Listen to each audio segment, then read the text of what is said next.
It is the 30th of May, Rabbi Furst, Mishna Berura. We do 2 days.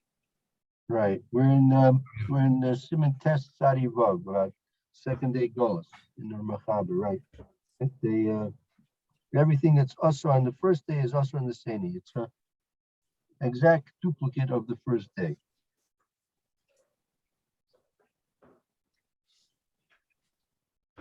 Umegadin lemi shemezalzel bo.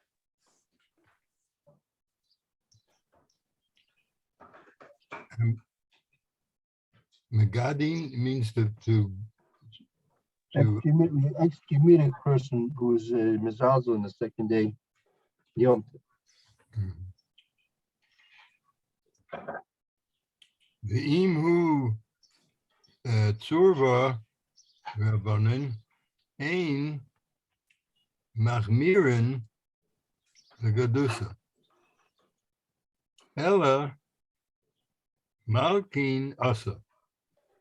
He gets malchus. Right? That's right.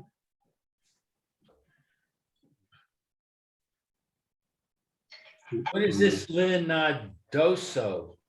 Yeah, that's from Nidui, from excommunication, excommunicated. So we don't excommunicate him, rather we lash him? That's right.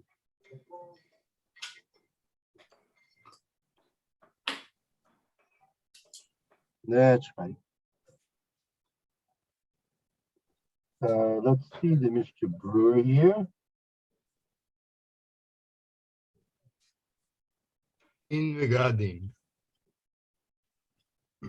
Afopi the Akshav Bekian Hana Mikvios Achamdesh the Fi Achashvonos Sivayodenu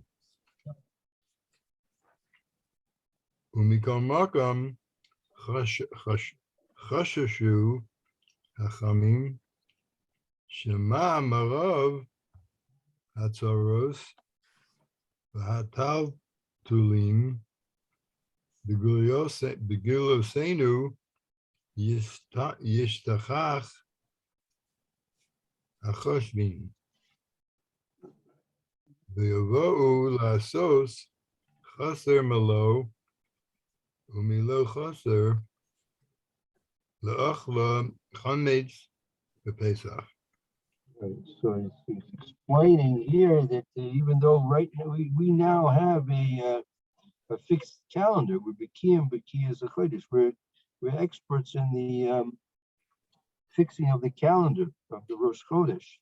Right? Tonight is Rosh Chodesh. Tomorrow's Rosh Chodesh. It's been fixed for centuries now that this day would be the Rosh Chodesh. So we don't have any doubts as to which day is the real Rosh Chodesh, as existed when there was a Beis Hamikdash, right?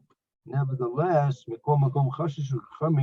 Chazal were still concerned Shema Yimiroi Saros Tulim Bikulosenu, because of the great many turmoils and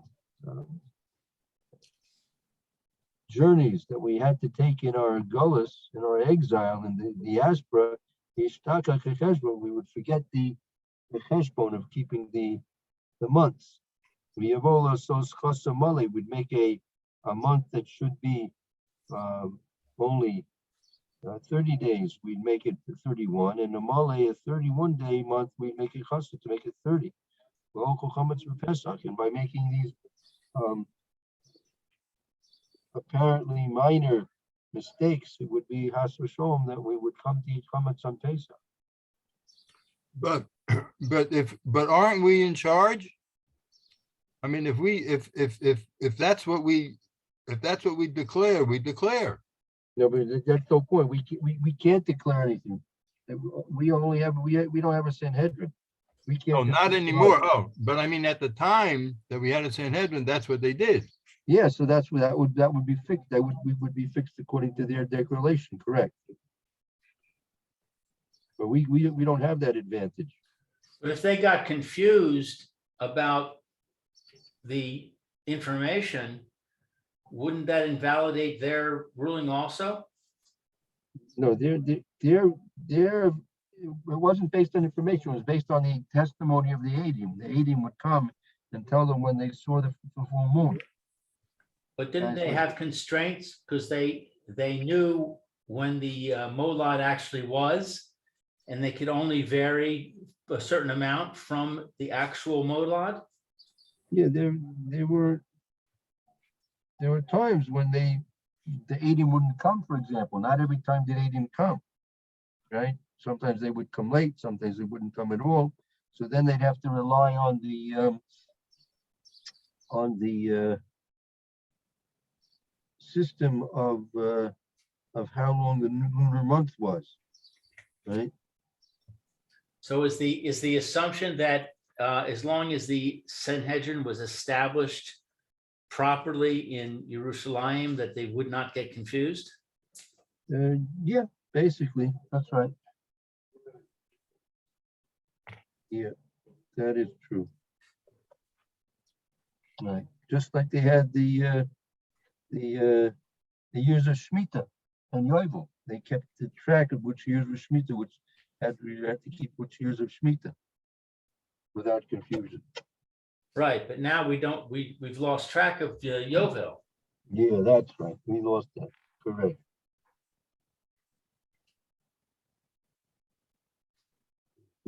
Okay. Baal Cain, הניחו הדבר בחוץ לארץ, כמו שהיה כימים הראשונים.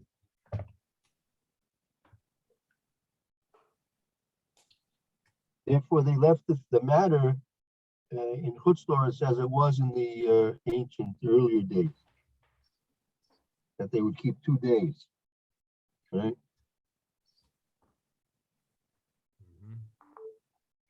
That's why they keep 2 days in Chutz La'aretz. I'm sorry, I missed that. Why do they keep 2 days? Because they were afraid that the keeping of the months would be off, and they would lose the fixed calendar. So therefore, on the chance that they would lose the fixed calendar, they decided to leave it according to the original earlier decrees that they would have to keep 2 days. In other words, even though we really know exactly when it is, we just keep the 2 days of Suffolk. Because Right. Correct.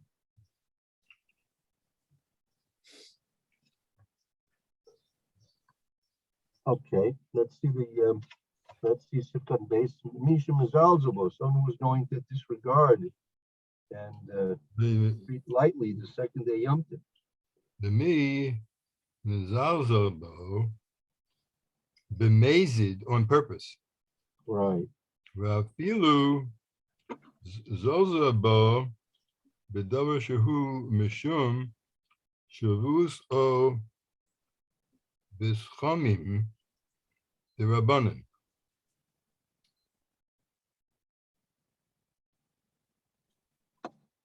Right. Even in the case that they were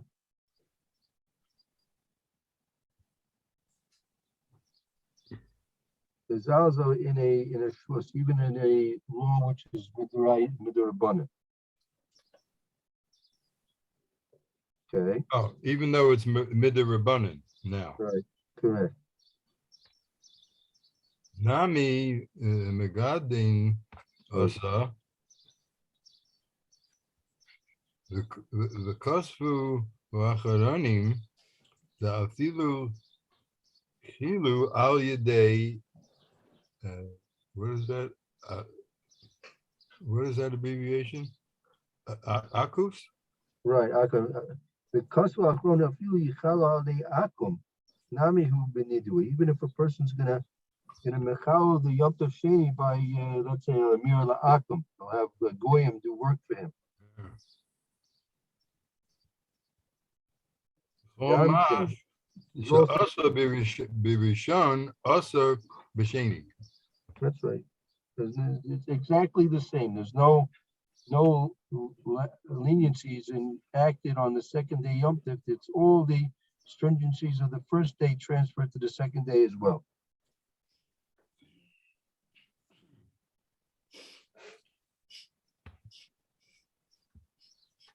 So now so this year,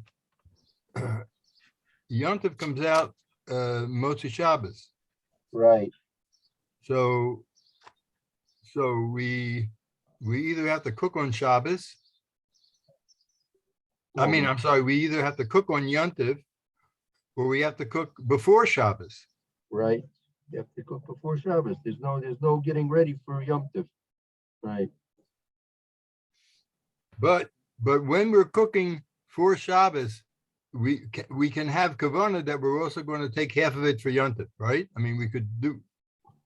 Well, I mean, you're doing the cooking on Erev Shabbos. Erev Shabbos, that's okay. You can do anything you want on Erev Shabbos.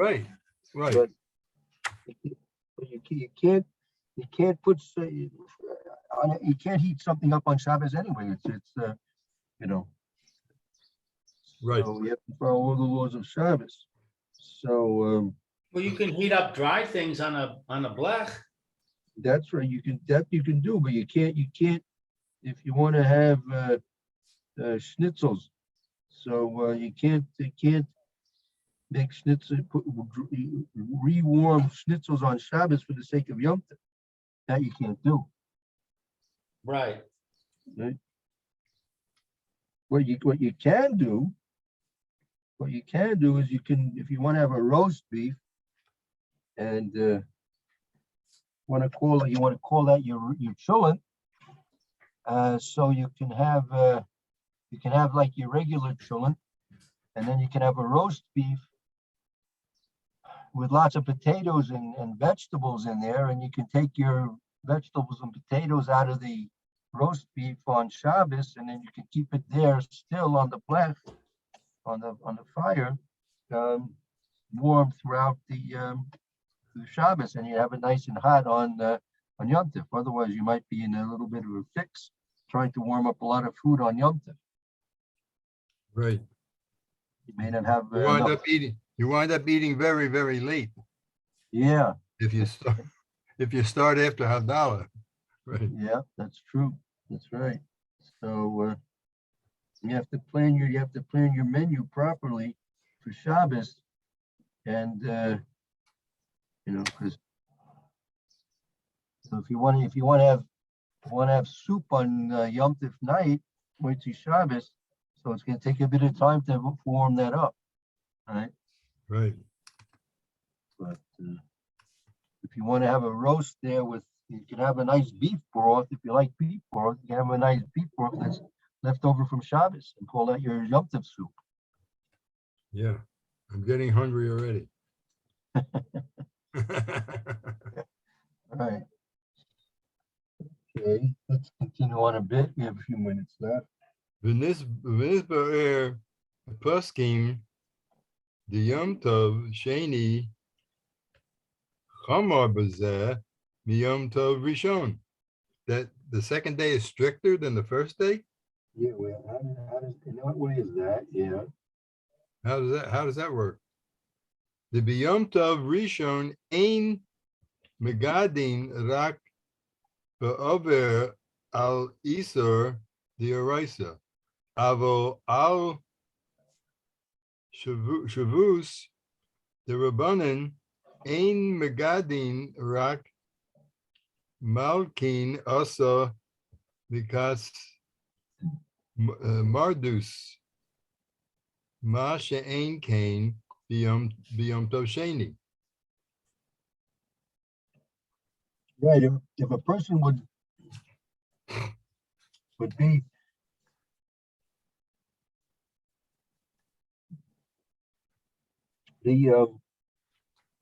transgress a shvus d'oraisa on the first day Yom Tov, right? Yeah. First day Yom Tov, he would be over a din d'Rabbanan. He would not get nidui. He would only get malchus. But in the second day Yom Tov, if he would be over a din d'Rabbanan, he would get nidui and not get malchus. Wow. What's So the reason with Tom? With Tom Mishum, B'tam mishum, the Yom Tov Sheni, kol ikro, the Eino ella midarabanan. In other words, oh, so they just don't want anybody to be lax on the second day. right? That's the whole kavana. Correct. Don't think that you got to pass. Right. In Cain, ki bo al aze devar shehu harehu ke okar es kulo ulahoche hachemira alav ma she'ein Cain biyom rishon she'enu okro b'mei she'avar al shavus.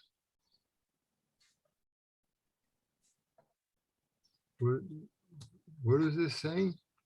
It says the reason why they were more strict about the desecration of Yom Tov Sheni than the desecration of the first day Yom Tov is because the whole Yom Tov Sheni is midrabanan. So if you're going to be over any din, any halacha derabanan, it's like you're uprooting the whole point.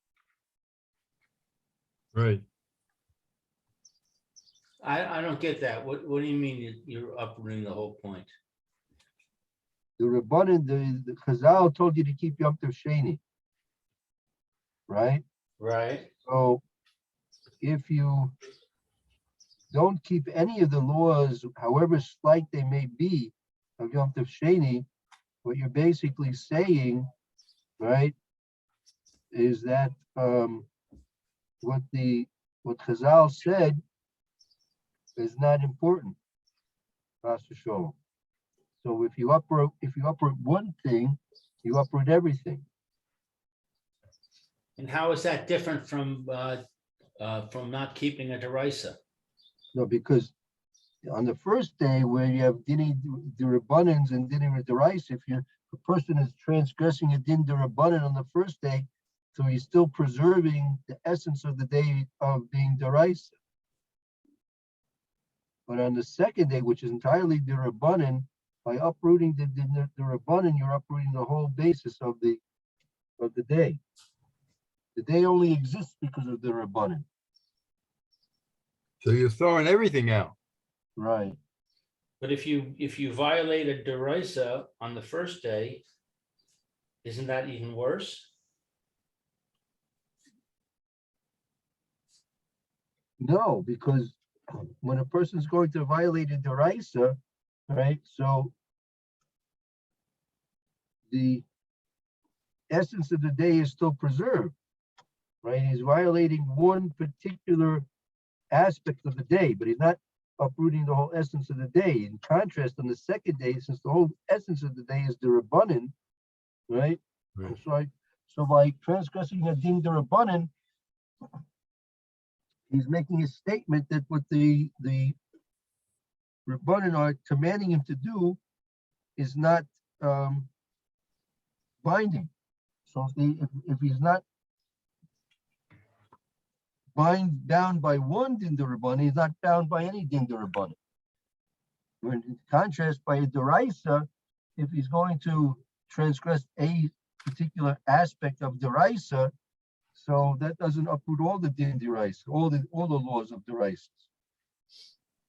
What if he just says it's too much? I can keep 90% of the laws, but the rabbis went too far. I can't keep this one.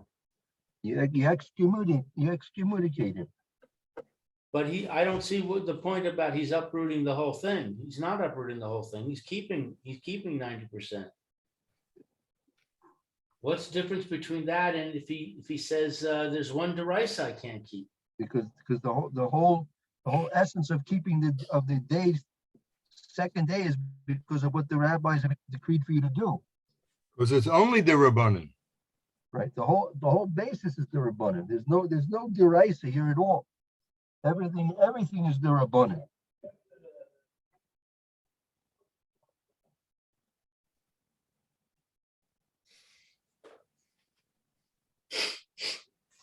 That's what the Mishnah says here. The